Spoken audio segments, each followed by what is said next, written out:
কি রে মা, তুই এভাবে কান্না করতে করতে ঘরে ঢুকলি কেন?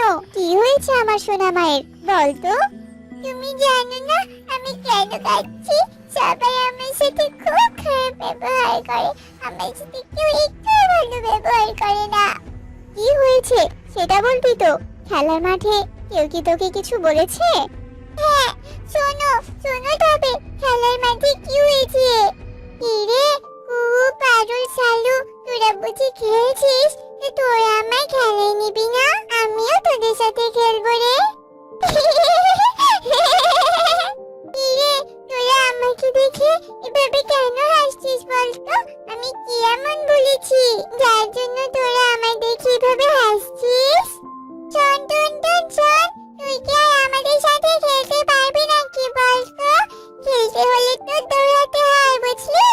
তুই যে চিকন আর দুর্বল, তুই তো আমাদের সাথে দৌড়াতেই পারবি না। কাকে আর তুই কি বলছিস বলতো? ও যে খুব দুর্বল, একটু ধরতে গেলেই ধপাস করে পড়ে যাবে। তখন আবার ওর মাকে গিয়ে বলবে আমরা ওকে মেরে মাটিতে ফেলে দিয়েছি। তুই আমার সাথে কেন এমনটা করিস বলতো? আমি মাকে কেন নালিশ করব? আর তাছাড়া আমি দুর্বল বলে আমি খেলতে পারবো না, এটা কে বলেছে? তোরা আমাকে খেলায় নিয়ে না। টন টন টন শোন, এইসব খেলা একদম তোর জন্য নয়, তাই তুই আমাদের একদম বিরক্ত করবি না, বুঝেছিস? আমাদেরকে তো চুপচাপ খেলতে দে, তোকে তো আমাদের একদম ভালো লাগছে না। তুমি তো সবই শুনলে মা। জানো মা, জানো ওরা এইসব কথা বলে আমাকে খেলার মাঠ থেকে তাড়িয়ে দিয়েছে। আমারও যে খুব খেলতে ইচ্ছে হয় মা, আমি কেন এত দুর্বল? আমার তো খুব কষ্ট হচ্ছে মা। কষ্ট পাস না রে মা, কষ্ট পাস না। তোকে যে আমি ঠিকভাবে খাওয়াতেই পারি না। যদি আমি ঠিকভাবে তোকে খাওয়াতে পারতাম তাহলে তুইও সবল হতি রে মা। তুই আর কখনো খেলতে চাস না মা। আমাকে সবাই আলাদা করে দিল মা। আমাকে সবাই আলাদা করে দিল। এভাবে টুনটুন ওর মায়ের সামনে দাঁড়িয়ে কান্না করতে থাকে। আসলে টুনটুন ছিল ভীষণ দুর্বল। টুনটুন দৌড়াতে গেলে ও পড়ে যেত, তার জন্য সবাই ওকে নিয়ে হাসি ঠাট্টা করত। এমনকি টুনটুন সবার সাথে খেলতে গেলে সেখানেও তার সহপাঠীরা তাকে নিয়ে হাসাহাসি করত। এতে করে টুনটুন ভীষণ কষ্ট পেত। মা টুনটুন, আমি নদীর পাড়ে পানি আনতে যাচ্ছি মা, তুইও চল। আচ্ছা আচ্ছা ঠিক আছে, চলো চলো মা। মা, ও মা, আমি যে আর হাঁটতে পারছি না মা। আমার যে বড্ড কষ্ট হচ্ছে। আমার শরীরটা কেমন দুর্বল লাগছে। তুই আমার হাত ধরে চল মা। হে সৃষ্টিকর্তা, তুমি আমাকে এতটাই গরিব করে পাঠিয়েছো যে আমি ঠিক মতো আমার মেয়েটাকে তিনবেলা খেতেও দিতে পারি না। মেয়েটা যে আমার পুষ্টিহীনতায় ভুগছে। ও যখন পেটে ছিল তখনও যে আমি ওকে কোনো পুষ্টিকর খাবার খাওয়াতে পারিনি, আর এখনো পারি না। টুনি আর টুনটুন যখন রাস্তা দিয়ে হাঁটছিল, এমন সময় টুনটুন একটা গাছের শিকড়ের সাথে হোঁচট খেয়ে ধপাস করে মাটিতে পড়ে যায়। এমন সময় কাকুলি কাক সেসব দেখে ফেলে। কিরে টুনি, তুই কি ঠিক মতো তোর মেয়েটাকে খাওয়াস না নাকি বলতো? তোর মেয়েটা তো ঠিক মতো হাঁটতেও পারে না। এমন দুর্বল ছানা আমি কোথাও দেখিনি। টুনটুনি, তোর মেয়েটাকে একটু ভালো মন্দ খাওয়াস। কাকুলি দিদি, তুমি এভাবে হেসে হেসে কেন কথা বলছো বলো তো? আমি তো এতে করে হেসে হেসে কথা বলার কিছু দেখছি না। আর শোনো, আমার সামর্থ্য হলে আমি নিশ্চয়ই খাওয়াবো। কথার বাহার দেখলে আমি বাঁচি না। এসব কথা বলে কাকুলি কাক সেখান থেকে চলে যায়। এভাবে দিন কাটতে থাকে। একদিন টুনটুন রাস্তা দিয়ে হাঁটছিল আর কাঁদছিল। সবাই আমাকে অপমান করে, আমি চিকন দুর্বল বলে আমাকে কেউ ভালোবাসে না, থাকবোই না। আমি আমি আর এই জঙ্গলেই থাকবো না। আমি আমি অনেক দূরে চলে যাব, এখান থেকে অনেক দূরে চলে যাব। আরে আরে, এই কলা গাছটা তো দেখছি আমার মতো দুর্বল, কেমন যেন হেলে গেছে। না, এই কলা গাছটাকে বরং আমি সোজা করে দিই। ওই তো ওই তো দূরে একটা বাঁশ দেখা যাচ্ছে, ওই বাঁশটা দিয়ে আমি খুঁটি দেই। এই তো গাছটা একদম সোজা হয়ে গেছে। আমি আমি এবার বাড়িতে চলে যাই। দাঁড়াও দাঁড়াও, তুমি কোথায় যাচ্ছ? আমাকে তুমি সাহায্য করলে আর উপহার নেবে না বুঝি? আমি যে তোমার সম্পর্কে সবটা জানি। কে কলা গাছ, তুমি কথা বলতে পারো? হ্যাঁ পারি, কারণ আমি যে একটা জাদুর কলা গাছ। শোনো, তুমি আমার গাছটি খেয়ে নাও, এতে তোমার সব সমস্যার সমাধান হয়ে যাবে। কিন্তু সাবধান, এই তিন কলার ব্যাপারে তুমি তোমার মা ছাড়া অন্য কাউকে কিচ্ছু বলতে পারবে না। আচ্ছা আচ্ছা, ঠিক আছে কলা গাছ, তাহলে তাই হবে। এরপর টুনটুন এক গাছের তিন কলা খেয়ে নেয়, তারপর সে কলা খেয়ে বাড়ির দিকে রওনা দেয়। আরে আরে, আমার তো এখন একদম ক্লান্ত লাগছে না, আমার তো এখন খুব সুস্থ লাগছে। আরে আরে, ওই পচা নারকেলটা এখানে কে রেখেছে? যাই, আমি গিয়ে নারকেলটা ফেলে দেই। এরপর টুনটুন যেই না নারকেলটি ঢিল দেয়, তখনই নারকেলটি অনেক দূরে গিয়ে পড়ে। এতে করে টুনটুনও ভীষণ অবাক হয়ে যায়। আরে আরে, আমার এত শক্তি কি করে হলো? আমি তো ভীষণ দুর্বল ছিলাম। যে যাই হোক বাবা, আমি বাড়ি যাই। কি রে মা, তুই এত স্বাস্থ্যবান কি করে হলি? জানি না মা, ওই তিনটি কলা খেয়ে আমার একদম দুর্বল লাগছে না। তিন কলা? কোন তিনটি কলা মা? এক গাছে তিন কলা গো, এক গাছে তিন কলা। বলছি সবটা। এবার আমি সবটা বুঝতে পারছি মা। আসলে কলা গাছের শক্তিশালী কলা খেয়ে তুই সুস্থ হয়েছিস। তবে মা, তুই এইসব কথা ভুলেও কাউকে বলিস না। আচ্ছা আচ্ছা, ঠিক আছে মা, আমি কাউকে বলবো না। এরপর থেকে টুনটুন অনেক শক্তিশালী হয়ে যায়। টুনটুন ওর মাকে ভারী ভারী কাজ করতে সাহায্য করত। একদিন কনক শালু, তোরা বাঁচা আমাকে, আমি যে হাত ফুসকে গেলে নিচে পড়ে যাব। বাঁচা তোরা, বাঁচা আমাকে। ও এভাবে গাছের ডাল ধরে ঝুলে থাকে। ওরে, আমাদের তো অত শক্তি নেই ওকে টেনে তোলার, তুই একাই উঠে আসার চেষ্টা কর রে। আমাকে খুব ভয় করছে, আমাকে তোরা টেনে তোল। কি হয়েছে? এই মা, ও তুই ওখানে কি করে পড়ে গেলি রে? তোরা দাঁড়া, আমি তোকে তুলছি। তুই তো নিজেই অনেক দুর্বল রে, তুই আবার ওকে কি করে তুলবি শুনি? অনেক বারণ করা সত্ত্বেও টুনটুন কুকুকে এক হাত দিয়ে টেনে তোলে। এতে সবাই ভীষণ অবাক হয়ে যায়। একই, তুই তো অনেক দুর্বল ছিলি, তুই এত শক্তিশালী কি করে হলি রে? কি খেয়েছিস তুই বল? আমি তোদের এসব কথা বলতে পারবো না। কেন বলতে পারবি না মানে? তোকে তো বলতেই হবে, জঙ্গলের সবার কাছেই শুনেছিলাম তুই নাকি অনেক শক্তিশালী হয়ে গেছিস। তখন আমি বিশ্বাস করিনি, কিন্তু আজ তো নিজের চোখেই দেখতে পেলাম। বললাম তো তোদের আমি এসব কথা বলতে পারবো না, এবার আমি আসি রে। এসব কথা বলে টুনটুন সেখান থেকে চলে যায়।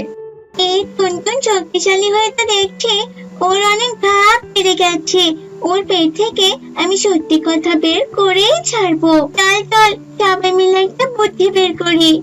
একটি বুড়িমা, তুমি এই ভারী ব্যাগপত্র নিয়ে যাচ্ছ কোথায়? এই তো রে মা, মেয়ের বাড়িতে যাচ্ছি, কিন্তু ব্যাগের যা ওজন, আমি তো হাঁটতেই পারছি না। আচ্ছা তুলুন বুড়িমা তুলুন, আমি আপনাকে এগিয়ে দিচ্ছি। রে টুনটুন, আমরা তো তোকে খুঁজছিলাম। চল আজ আমরা সবাই একসাথে খেলবো, অনেক মজা হবে। ওর এমন কথা শুনে টুনটুন ভীষণ খুশি হয়ে যায় আর ওদের সাথে খেলতে চলে যায়। এমন সময় ওরা না খেলে টুনটুনকে সবাই ধরে আর একটা বড় গর্তে ফেলার চেষ্টা করে। কিন্তু টুনটুনের অনেক শক্তি থাকাতে টুনটুন বাদে বাকি সবাই নিচের গর্তে পড়ে যায়। টুনটুন, আমাদের তুই বাঁচা, আমরা যে অনেক ভুল করেছি, আমরা আর কখনো তোর ক্ষতি করতে চাইবো না। বাঁচা রে, বাঁচা আমাদের। হ্যাঁ টুনটুন, আমাদের তুই বাঁচা, আমরা আর কখনো জানতে চাইবো না যে তুই এত শক্তিশালী কি করে হলি। আমাদের বাঁচা তুই। এরপর টুনটুন ওদের ক্ষমা করে দেয় আর গর্তে নেমে ওদেরকে এক এক করে তুলে নিয়ে আসে।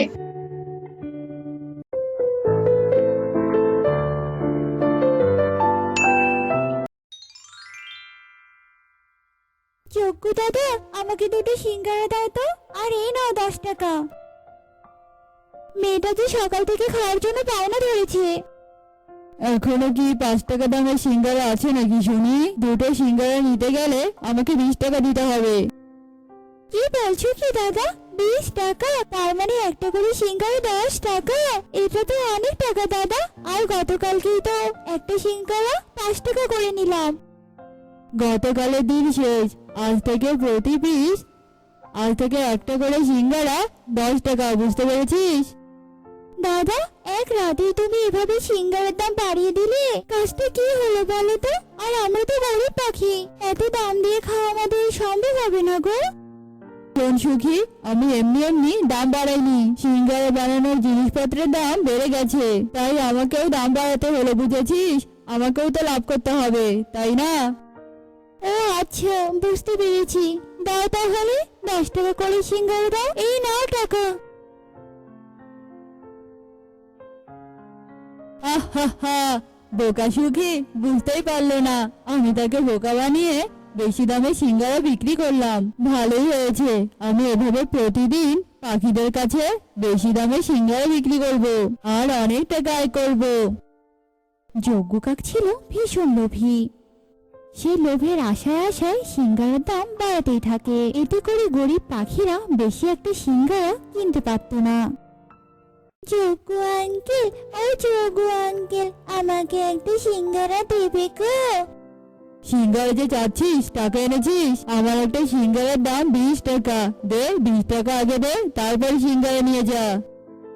আঙ্কেল, আমার কাছে তো এত টাকা নেই, আমার কাছে শুধু 1 টাকা আছে। তুমি 1 টাকা দিয়ে আমাকে একটা সিঙ্গারা দাও না আঙ্কেল, আমার যে সিঙ্গারা খেতে ভীষণ ইচ্ছে করছে। গরিব ভিখারির বাচ্চা, 1 টাকা নিয়ে এসে আমার কাছে সিঙ্গারা কিনতে এসেছিস?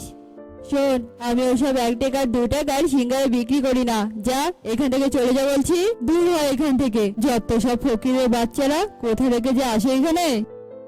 ও বাবা, কতদিন পর বাড়ি ফিরে আসলাম। এতদিন শরীরে থাকতে থাকতে আমার নিঃশ্বাস একদম বন্ধ হয়ে যাচ্ছিল। বনের প্রাকৃতিক হাওয়া আমার শরীরে রাখতেই যে প্রাণটা একদম জুড়িয়ে গেল। মা, ও মা, ওই দেখো মা, একটা সিঙ্গারার দোকান। চলো না মা, চলো না, আমি সিঙ্গারা খাই, কতদিন হয়ে গেল আমি একটা সিঙ্গারাও খাই না। এই যে আমার মেয়ে শুরু হলো পাগলামি, তাই না? সিঙ্গারা দেখলে খেতে হয় বুঝি?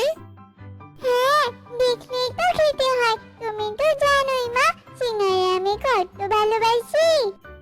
হয়েছে, আর পাকনামো করতে হবে না। সিঙ্গারা না খাওয়া পর্যন্ত তুই আমাকে জ্বালিয়ে মারবি। শহর থেকে আসা টনি তার মেয়ে টুনটুনকে নিয়ে যজ্ঞ কাকের সিঙ্গারার দোকানে যায়। এই যে দাদা, আমার মেয়েটাকে দুটো সিঙ্গারা দিন তো। এই নিন সিঙ্গারা। আপনারা বুঝি এই বনে নতুন পাখি? আগে তো কখনো দেখিনি। না, আসলে আমরা আগেই বনেই থাকতাম। আমার স্বামী শহরে চাকরি করে, তো তার জন্য ওখানেই বেশি থাকা হয় এই আর কি। মাঝে মধ্যে জঙ্গলে ঘুরতে আসি। তো দাদা, সিঙ্গারার দাম কত? একটা করে সিঙ্গারা 20 টাকা, তাহলে আপনার মোট হলো 40 টাকা। কি বললেন দাদা, একটা সিঙ্গারার দাম 20 টাকা? তাও আবার এত ছোট ছোট সিঙ্গারা? আমাদের শহরে তো এর থেকে বড় সিঙ্গারা মাত্র 5 টাকা বিক্রি হয় জানেন। তাহলে আমার এখানে কেন এসেছেন? হ্যাঁ, তাহলে শহরে সিঙ্গারা খেতেন। জিনিসপত্রের যা দাম বেড়েছে তা আপনি কি বুঝবেন? এত কথা না বলে আমার সিঙ্গারার দাম দিন তো। মোটেও জিনিসপত্রের দাম বাড়েনি, আপনি অন্যভাবে সিঙ্গারার দাম বাড়িয়েছেন। এটা মোটেও ঠিক কাজ নয়, বুঝতে পেরেছেন? যেখানে সিঙ্গারার দাম মাত্র 5 টাকা, সেখানে আপনি 20 টাকা নিচ্ছেন। বনে কত পাখিরা বাস করে, তারা কি এত দাম দিয়ে সিঙ্গারা খেতে পারবে বলুন? শুনুন, আমাকে জ্ঞান দিতে আসবেন না, অত কিছু ভাবার আমার সময় নেই, বুঝেছেন? আর আপনার যদি এত গরিব পাখিদের ওপর মায়া থাকে, তাহলে 5 টাকায় কেন? হ্যাঁ, যান 1 টাকায় সিঙ্গারা বিক্রি করুন, তাতে আমার কি? হ্যাঁ, এখন বেশি কথা না বলে আমার টাকা দিয়ে এখান থেকে চলে যান, বুঝতে পেরেছেন? উনি যজ্ঞর এমন কথা শুনে আর কিছুই বলে না। 40 টাকা দিয়ে সিঙ্গারা নিয়ে তাদের বনের বাড়িতে চলে যায়। মা, ও থেকে বাড়িতে এসে 1 টাকা হাতে নিয়ে কি এত ভাবছো মা? তুমি আবার ওই দোকানদারের কথা মতো 1 টাকা সিঙ্গারের দোকান দেবে না তো? হ্যাঁ রে মা, আমি তাই ভাবছি। ওই সিঙ্গারওয়ালা দোকানদারের ব্যবহার আমার একটুও ভালো লাগেনি। ওই দোকানদার অনেক লোভী, নিজের স্বার্থের জন্য সিঙ্গারার দাম বাড়িয়ে দিয়েছে। না জানি এই বনে কত গরিব পাখি আছে, তাদের ইচ্ছে থাকলেও তারা খেতে পারে না সিঙ্গারা। তাই আমি ভেবেছি বাজারে একটা সিঙ্গারার দোকান দেবো, আর আমি 1 টাকার সিঙ্গারা বিক্রি করব। তুমি সত্যি বলছো মা? তাহলে তো আমরা এখন থেকে বনেই থাকবো, তাই না বলো মা? খুব মজা হবে। তুমি সিঙ্গারার দোকান দেবে আর আমি সিঙ্গারা মজা করে খাবো। পাগলি মেয়ে একটা, চল তোকে খাইয়ে আমি বাজারে যাব, কিছু জিনিসপত্র কিনতে তো হবে নাকি। টুনি বাজার থেকে সব ধরনের উপকরণ কিনে নিয়ে আসে। আর পরের দিন টুনি বাজারে একটা সিঙ্গারার দোকান দেয়। দোকানের সাইনবোর্ডে লিখে দেয় যে 1 টাকার সিঙ্গারার দোকান। সব পাখিরা তা দেখে টুনি দোকানের সামনে ভিড় জমায়। আরে আরে দিদি, এটা কি সত্যি নাকি আপনার দোকানে সত্যি সত্যি 1 টাকার সিঙ্গারা পাওয়া যায়? দিদি, ও দিদি, সিঙ্গারাগুলো খেতে কি ভালো হবে, নাকি আবার আমাদেরকে বোকা বানিয়ে ভেজাল জিনিস দেওয়ার চেষ্টা করছেন? বলুন তো। আরে না গো দাদা দিদিরা, তোমাদের ঠকাবে না আমি। আমার এই 1 টাকার সিঙ্গারার দোকানে কোনো ভেজাল নেই। তোমরা 1 টাকা দিয়ে যত ইচ্ছে সিঙ্গারা খেতে পারবে। এই সিঙ্গারা আমি নিজের হাতে বানিয়েছি গো। ঠিক আছে দিদি, তাহলে এবার আমাদেরকে 1 টাকা দিয়ে সিঙ্গারা দিন তো, আমরা একটু খেয়ে দেখি 1 টাকার সিঙ্গারা খেতে কেমন লাগে। আরে বাহ, এই সিঙ্গারা তো খেতে দারুণ মজার। এত কম দামে এত সুন্দর সিঙ্গারা, তাও আবার অনেক বড় সিঙ্গারা। 1 টাকা দিয়ে যে এত ভালো সিঙ্গারা পাবো সেটা তো আমি কখনোই ভাবিনি। হ্যাঁ হ্যাঁ, তুমি ঠিক বলেছো দাদা, একদম অমৃতের মতো খেতে। দিদি, আপনার হাতে জাদু আছে বলতে হবে। ও দিদি, আমাকে আর 2টো সিঙ্গারা দিন না। টুনির 1 টাকার সিঙ্গারা বনের সবার কাছে বিখ্যাত হয়ে যায়। বনের ধনী গরিব সব পাখিরাই টুনির দোকানে এসে সিঙ্গারা খেত। এটা কি হলো? এই শহরের পাখি উড়ে এসে জুড়ে আমার ব্যবসা লাল বাতি ধরিয়ে দিল। এতে দেখছি 1 টাকার সিঙ্গারা দোকান খুলে বসেছে, আর সবাই 1 টাকার সিঙ্গারা খেয়ে আমার দোকানে আসতে ভুলে গিয়েছে। না না, যে করেই হোক এই 1 টাকার সিঙ্গারা দোকান সরাতেই হবে। দরকার হলে ওই দোকান আমি আগুন দিয়ে পুড়িয়ে দেবো, আর সেটা আজ রাতেই। যজ্ঞ যখন দাঁড়িয়ে এসব কথা একা একাই বলছিল, তখন সুখী আড়াল থেকে সবটাই শোনে। এ কি শুনছি আমি? সর্বনাশ! এই বেটা যজ্ঞ তো দেখছি টুনি দিদির ক্ষতি করার জন্য উঠে পড়ে লেগেছে। না না, এটা কিছুতেই হতে দেওয়া যাবে না। এক্ষুনি ব্যাপারটা সবাইকে জানাতে হবে। আশেপাশে তো কাউকে দেখতে পাচ্ছি না, এই সুযোগ দোকানটা পুড়িয়ে ফেলার। এরপর যজ্ঞ যখনই টুনির দোকানে আগুন লাগিয়ে দিতে যাবে, তখনই চারপাশ থেকে বনের পাখিরা লাঠি নিয়ে বের হয়ে আসে আর যজ্ঞকে অনেক মারতে থাকে। ব্যাটা লোভী সিঙ্গারাওয়ালা, আমাদের কাছে সব সময় চড়া দামে সিঙ্গারা বিক্রি করতি, আর যখন দেখলি আমরা তোর দোকানে যাই না, তখন কিনা তুই অন্যের ক্ষতি করতে এসেছিলি। আজ টুনি দিদির 1 টাকার সিঙ্গারার দোকান আছে বলেই আমরা গরিবরা প্রাণ ভরে সিঙ্গারা খেতে পারি, আর তুই কিনা তারই ক্ষতি করতে যাচ্ছিস। আজ তো তোকে প্রাণেই মেরে ফেলবো। মারো মারো, সবাই মারো, আরো বেশি করে মারো এই বজ্জাত যজ্ঞকে। আমাদের হাতে মার খেয়ে মনে হচ্ছে আর কিছুই হবে না, একে পুলিশে দিতে হবে। এরপর সবাই লোভী যজ্ঞ সিঙ্গারাওয়ালাকে পুলিশের হাতে তুলে দেয়, আর আগের মতো টুনির দোকান থেকে 1 টাকা সিঙ্গারা নিয়ে সবাই খেতে থাকে।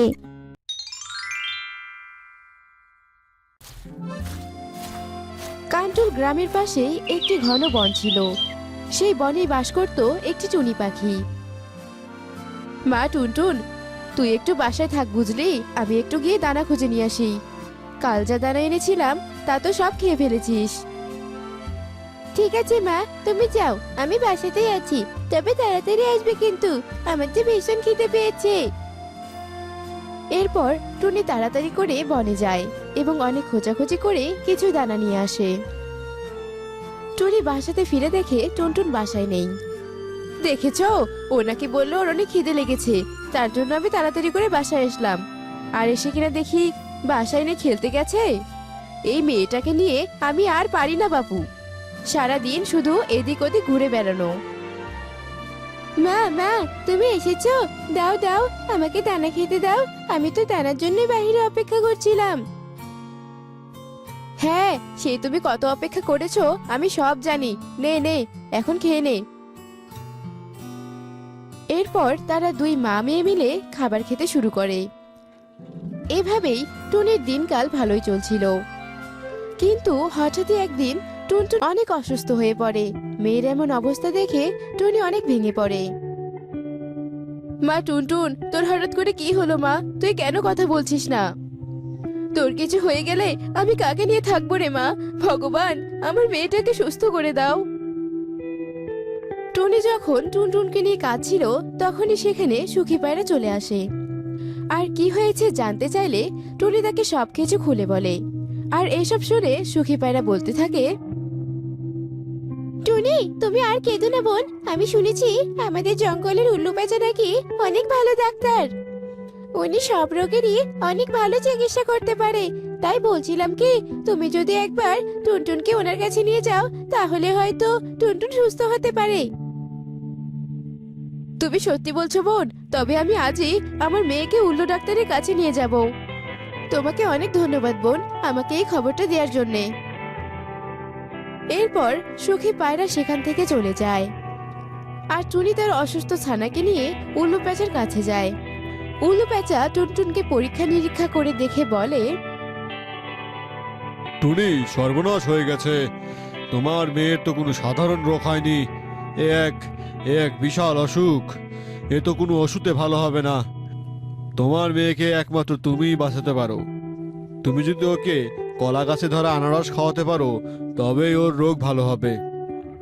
আর সেই কলা গাছ তোমাকেই রোপণ করতে হবে এবং সেই বীজও তোমাকেই খুঁজে বের করতে হবে। এইসব তুমি কি বলছো উল্লু প্যাঁচা? কলা গাছে আনারস? কিন্তু এমন বীজ আমি কোথায় পাবো?